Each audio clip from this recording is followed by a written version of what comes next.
नमस्कार, मैं शैलेंद्र हूं और एक बार फिर आपका स्वागत है इन डेप्थ में। क्या प्रधानमंत्री नरेंद्र मोदी अकेले पड़ गए हैं? क्या प्रधानमंत्री नरेंद्र मोदी की शख्सियत इतनी ऊंची हो गई है कि उनको जमीन की आवाज सुनाई नहीं देती?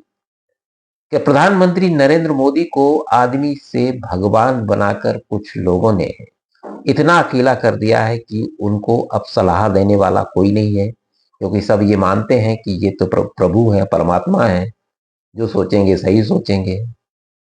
क्या प्रधानमंत्री नरेंद्र मोदी इस हालात में पहुंच गए हैं? देखिए, कॉकरोच जनता पार्टी का या जैन जी का जो आंदोलन है, उसकी जो परिणति हुई है, उसका जो नतीजा निकला है, जिस तरह से वो खत्म हुआ है, या जिस तरह से बीजेपी के लिए अब तक का सबसे बड़ा पॉलिटिकल क्राइसिस जो हुआ है, उसके लिए कौन जिम्मेदार है? देखिए, मुखिया तो नरेंद्र मोदी ही है, प्रधानमंत्री नरेंद्र मोदी ही है, ऐसे या वैसे। तो क्या ये कहीं ना कहीं नरेंद्र मोदी से परिस्थितियों के आकलन में कोई गलती हुई है? आप तमाम आप लाख ईमानदार हो, आपकी नीयत पे कोई सवाल ना हो, उसके बाद भी आपको लोगों पर तो भरोसा करना ही पड़ता है। और कहीं ना कहीं प्रधानमंत्री नरेंद्र मोदी इस पूरे एपिसोड में अकेले पड़ते नजर आ रहे हैं। सिर्फ जैन जी का आंदोलन या कॉकरोच जनता पार्टी का आंदोलन नहीं, उसके पहले भी पिछले 3-4 आप एपिसोड देखें बीजेपी से जुड़े हुए, तो बीजेपी एक बड़े डिलेमा में नजर आती है। चाहे फिर वो राम मंदिर में चंदा चोरी का मामला हो, या फिर जैन जी आंदोलन को जिस तरह से हैंडल किया गया, उसको आप देखें तो कहीं ना कहीं बीजेपी डिलेमा में नजर आती है। जो फैसले लेने में माहिर पार्टी मानी जाती है, वो फैसले लेने में देर कर रही है। या तो देर कर रही है, या तो उसकी जिद है या घमंड है कि हम जो कर रहे हैं वही सही है, एकमात्र हम ही ईमानदार हैं, बाकी पूरी दुनिया बेईमान है। क्या इस तरह का भाव प्रधानमंत्री नरेंद्र मोदी या बीजेपी में आया है? इसलिए मैं कह रहा हूं, क्या प्रधानमंत्री नरेंद्र मोदी अकेले पड़ गए हैं? उनकी शख्सियत को इतना ऊंचा बना दिया गया है, इतना चमकदार बना दिया गया है कि उस चमक के सामने कोई टिकता ही नहीं।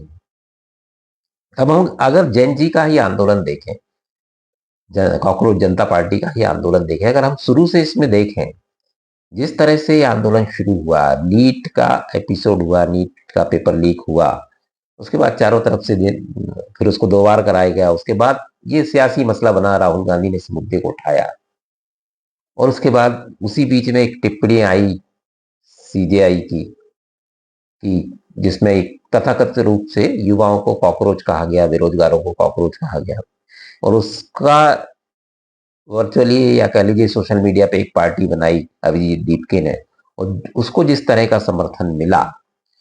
तो ये सब जब चल रहा था, नीट का एपिसोड हुआ और दीपके ने पार्टी बनाई और राहुल गांधी इस मुद्दे को उठा रहे थे, तब बीजेपी ने क्या इसको बहुत हल्के में लिया? क्या ग्राउंड रियलिटी पहुंचाने वाला नरेंद्र मोदी के पास कोई नहीं था? या उनको इतना गुमान हो गया बीजेपी को कि हम इतने बड़े हो चुके हैं, जो हम करेंगे वही सही करेंगे, दबाव में नहीं आएंगे? ये ईगो क्यों था? क्या प्रधानमंत्री नरेंद्र मोदी की जो कार्यशैली है, जिसकी बहुत तारीफ होती रही है हमेशा से, लेकिन अब ये स्थिति आ गई है कि क्या उनकी टीम में सिर्फ वो या अमित शाह ही बचे हैं जो सोचते हैं, फैसले लेते हैं? क्योंकि ये बातें काफी दिन से कही जा रही थी कि कोई भी मंत्री की मंत्रिमंडल में, मोदी मंत्रिमंडल में कोई हैसियत नहीं है, सारे फैसले पीएमओ से लिए जाते हैं, सारे मंत्री सिर्फ साइन करते हैं या दौरे करते हैं, बड़े फैसले सारे पीएमओ से लिए जाते हैं या उसके निर्देश पे लिए जाते हैं। तो धीरे धीरे ये स्थिति ऐसी बनती गई कि नरेंद्र मोदी की टीम कमजोर होती गई या उनसे दूर होती गई, क्योंकि जब आप फैसले नहीं लेते हैं तो आप कमजोर होते जाते हैं, सिर्फ दिखावे की पोस्ट आपके पास रह जाती है। और पिछले कुछ दिनों में चर्चा ये भी आई कि बीजेपी, जो कि स्पष्ट निर्णय लेने में माहिर मानी जाती थी, डिलेमा में नजर आई। इस पूरे मामले में ही देख लीजिए, उसके बाद जब आंदोलन आगे बढ़ा, ये जिस पे फिर मैं इस आंदोलन पे वापस आता हूँ, और जिस तरह से वो जंतर मंतर तक पहुंचा, तब भी बीजेपी कोई फैसला लेने की स्थिति में नहीं थी। और अमित शाह की जो कार्यशैली है कि सख्ती से निपटा जाने वाली, वो ये नहीं समझ पाए कि ये सख्ती से निपटने वाला मामला नहीं था जैन जी का, क्योंकि ये कोई पॉलिटिकल इशू नहीं था, ये सोशल इशू था। यही गलती हो गई बीजेपी से। इस उसने उसे इस राजनीतिक मसले की तरह हल करने की कोशिश की। और जब वांचुक आ गए तब भी बीजेपी को ये गुमान था कि हम उनको मना लेंगे, ये 8-10 दिन का मामला है। फिर वांचुक की हालत बिगड़ी, फिर बीजेपी ने सबसे बड़ी गलती, मोदी सरकार ने सबसे बड़ी गलती वांगचुक को उठाकर की वहां से। और जिस तरह से उसको प्रचारित किया गया कॉकरोच जनता पार्टी के द्वारा, तो उसने एक माहौल बनाया और समर्थन आंदोलन बड़ा हो गया। लोग जुड़ते गए, प्रतिक्रियाएं आती गई, भीड़ बढ़ती रही। फिर 20 तारीख को जो हुआ, अब इसमें किसकी गलती है कि जिस तरह से छात्रों के साथ पेश आया गया, क्या वो पीएम उसका या अमित शाह की तरफ से कोई निर्देश था, या ये अकस्मात हो गया, आमने सामने हो गए पुलिस और छात्र, और एक परिस्थिति ऐसी बन गई और ऐसा माहौल बना कि ये तानाशाही है, छात्रों पर लाठीचार्ज किया और ये आंदोलन और बड़ा हो गया। तब भी मौका था कि आप धर्मेंद्र प्रधान से इस्तीफा ले लेते 21 तारीख को, तब भी मामला इतना नहीं बढ़ता। लेकिन बात फिर बिहार में आंदोलन फैल गया, कलकत्ता में प्रदर्शन हुए, भोपाल में प्रदर्शन हुए, इंदौर में प्रदर्शन हुए, दक्षिण भारत से प्रदर्शन, ये पूरा अखिल भारतीय आंदोलन खड़ा हो गया। और इसका चेहरा जैन जी थे, युवा थे, ये सबसे बड़ी बात थी। और वो छात्र संगठन जो वामपंथी विचारधारा के माने जाते हैं, उन्होंने इसमें बड़ी भूमिका निभाई। और ये बात जो है हाथ से निकल गई बीजेपी की, और आखिरी में उसको फैसला लेना पड़ा धर्मेंद्र प्रधान के, मजबूरी में धर्मेंद्र प्रधान के इस्तीफा लेने का। और उन्होंने इस्तीफा लिया। और जिस तरह से एक दिन पहले नरेंद्र मोदी इंस्टाग्राम फॉर्मेट में आए, मोबाइल से वीडियो बनाकर उन्होंने छात्रों को संदेश दिया, वो भी उसमें भी वो काफी मजबूर नजर आए। और जब इस्तीफा हुआ धर्मेंद्र प्रधान का, उससे थोड़े पहले सुबह सबसे बड़ा सेटबैक था बीजेपी के लिए कि मोहन भागवत, आरएसएस प्रमुख मोहन भागवत ने कहा कि आप तानाशाही नहीं कर सकते, इशारों इशारों में कहा कि आप तानाशाही नहीं कर सकते, आपको युवाओं की बात सुननी होगी, आप अपनी ताकत का इस्तेमाल इस तरह से नहीं कर सकते। तभी ये समझ में आ गया था कि अब धर्मेंद्र प्रधान का इस्तीफा होने से कोई नहीं रोक सकता। लेकिन इस पूरे एपिसोड में क्या बीजेपी दो धड़ों में बटी नजर आई, इसलिए धर्मेंद्र प्रधान के इस्तीफा के फैसले में इतना वक्त लगा? क्या बीजेपी में अब दो धड़े बन गए हैं? प्रधानमंत्री ऐसा हो गया है कि प्रधानमंत्री ऐसा नहीं है कि सिर्फ प्रधानमंत्री जो चाहेंगे वही होगा। क्या प्रधानमंत्री चाहते थे धर्मेंद्र प्रधान का इस्तीफा, लेकिन कोई ताकतें थी जो ऐसा नहीं करने दे रही थी? तो बीजेपी में ये डिलेमा में क्यों नजर आई? तो इसलिए मैं कह रहा हूं कि क्या प्रधानमंत्री नरेंद्र मोदी अकेले पड़ते नजर आ रहे हैं? अब उनकी टीम खत्म हो गई है, विश्वास साथी अब का कद इतना छोटा हो गया है कि वो खुलकर अपने विचार नहीं रख पाते या सलाह नहीं दे पाते। और क्या अमित शाह, पिछले कुछ दिनों में ऐसे एपिसोड हुए हैं कि अमित शाह की लाइन अलग हो गई है प्रधानमंत्री नरेंद्र मोदी से। जिस तरह से भूपेंद्र चौधरी के स्टाफ से 4 अधिकारियों को हटाया गया या बर्खास्त किया गया, उसमें भी कई सवाल खड़े हो रहे हैं। बहुत सी खबरें ऐसी आई पिछले कुछ दिनों में जिसमें ऐसा लगा कि फैसले प्रधानमंत्री नरेंद्र मोदी नहीं ले रहे हैं या कोई और ले रहा है। क्या नरेंद्र मोदी ने संगठन के कामकाज से अपने आप को अलग कर लिया है? ये भी सवाल उठते हैं। और वो सिर्फ प्रशासन के काम देख रहे हैं। तो ये काफी सारी बातें हैं। और जिस तरह से अंदर अंदर मीटिंग चल रही, और आरएसएस खासतौर से मोहन भागवत का जो एटीट्यूड है बीजेपी के प्रति, और जो उन्होंने सार्वजनिक मंच से बयान दिया कि ताकत का गलत इस्तेमाल नहीं होना चाहिए, क्या उसका इशारा नरेंद्र मोदी की तरफ था? तो क्या नरेंद्र मोदी, फिर में वही सवाल उठता है, अकेले पड़ते जा रहे हैं, लोग उनसे दूर होते जा रहे हैं?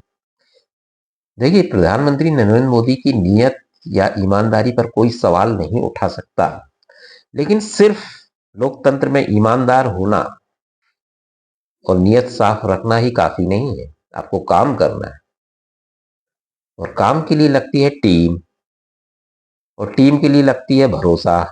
टीम कब बनती है? जब भरोसा हो आपस में, और आप दूसरों को तवज्जो दें, शक ना करें कि एकमात्र मैं ही ईमानदार हूं, मैं ही देश का भला चाहता हूं, बाकी सब बेईमान है पूरी दुनिया। तो ये भाव भी नहीं होना चाहिए। तो कहीं ना कहीं ये गलतियां हुई हैं नरेंद्र मोदी से कह लीजिए या बीजेपी से, जिसमें प्रधानमंत्री अकेले खड़े नजर आते हैं और इसका फायदा मिला। देखिए, इसमें एक चीज और है कि एक मजबूत विपक्ष का होना क्यों जरूरी है। इस बात को समझिए कि ये आंदोलन क्यों खड़ा हुआ और ये हालात क्यों बने और इतना सफल क्यों रहा। गैर राजनीतिक आंदोलन अगर हम इसको माने तो, और ये कहीं ना कहीं है भी गैर राजनीतिक। तो ये हालात इसलिए बने कि एक देश में एक मजबूत विपक्ष का होना जरूरी है, और बीजेपी ने विपक्ष को इतना कमजोर कर दिया कि वो कोई मुद्दा उठाने लायक ही नहीं रहा। अब ये मुद्दा तो राहुल गांधी भी उठा रहे थे, लेकिन जमीन पर वो कोई परिवर्तन ला नहीं पाए, ना भीड़ इकट्ठी कर पाए, ना छात्रों को आंदोलित कर पाए। वो कोशिश करते रहे लेकिन हुआ नहीं। दूसरी, क्योंकि सबकी क्रेडिबिलिटी पर सवाल है, सबकी नीयत पर सवाल है, और विपक्ष इतना कमजोर हो गया कि इशू नहीं उठा। ये इशू उठना था पॉलिटिकली, तब बीजेपी उसी तैयारी में थे और उसको उसने डील भी पॉलिटिकली किया, लेकिन ये पॉलिटिकल नहीं था। तो जब विपक्ष नेस्तानाबूद हो गया देश में, तो एक विकल्प की तलाश में थी जनता, या जैन जी कह लीजिए, युवा, और वो बनकर आई कॉकरोच जनता पार्टी। अभिजीत दीप के, सोनम वांगचुक को वो लाए, तो ये एक अल्टरनेट व्यवस्था बनी क्योंकि विपक्ष कमजोर था। तो नरेंद्र मोदी को ये मानना चाहिए, प्रधानमंत्री को, कि विपक्ष भी एक सिस्टम का हिस्सा है। वो कम से कम रिस्पॉन्सिबल तो है संविधान के प्रति, देश के प्रति। तो दूसरी ताकतें को गुंजाइश नहीं मिलती इसमें आने की। ये अच्छी बात है, युवा आए हैं, जेनजी आए हैं, लेकिन इसमें हमेशा जोखिम रहता है इस तरह की जब ताकतें उठती हैं कि ये कहाँ से गवर्न हो रही हैं या इसका उपयोग कैसे किया जा सकता है। देश विरोधी ताकतें भी इनका इस्तेमाल कर सकती हैं। कम से कम विपक्ष के साथ ऐसा नहीं है। तो ये बात समझनी चाहिए कि आगे के लिए कि नरेंद्र मोदी को, कि एक तो अपनी टीम पर भरोसा करें। जो अटल बिहारी वाजपेयी के समय मजबूत मंत्रिमंडल दिखता था, अब तो वो कहीं उसका 1% भी नहीं है। तो अपने मंत्रियों को मजबूत करें, उन पर भरोसा करें, उन्हें काम करने दें, हर चीज पीएमओ से ना हो। और दूसरी बात है, विपक्ष को विपक्ष से समझें, उसका सम्मान करें। कोई ऐसी राजनीति ना करें कि वो नेस्तनाबूद, उसको इतना ना तोड़ दें कि वो आवाज उठाने लायक नहीं रहा। क्योंकि दो पहिए हैं, ये समझिए आप, लोकतंत्र में पक्ष विपक्ष। उसको नेस्तनाबूद और कांग्रेस मुक्त भारत जैसा नारा शुरू से ही गलत है, गैर लोकतांत्रिक।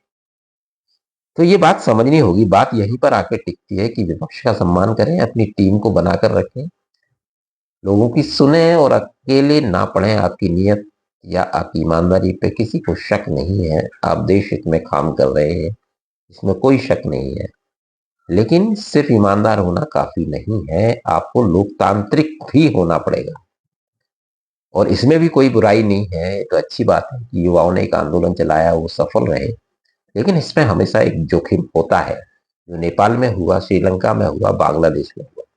वो हमारा सिस्टम मजबूत है, इसलिए हालात वैसे नहीं बने जैसे वहां बन गए, क्योंकि इसमें आपको फैसला जल्दी लेना चाहिए था।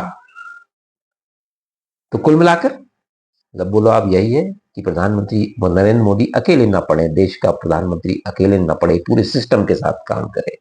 सबक यही है इस आंदोलन का। तो फिलहाल इस वीडियो में इतना ही, दीजिए इजाजत, नमस्कार।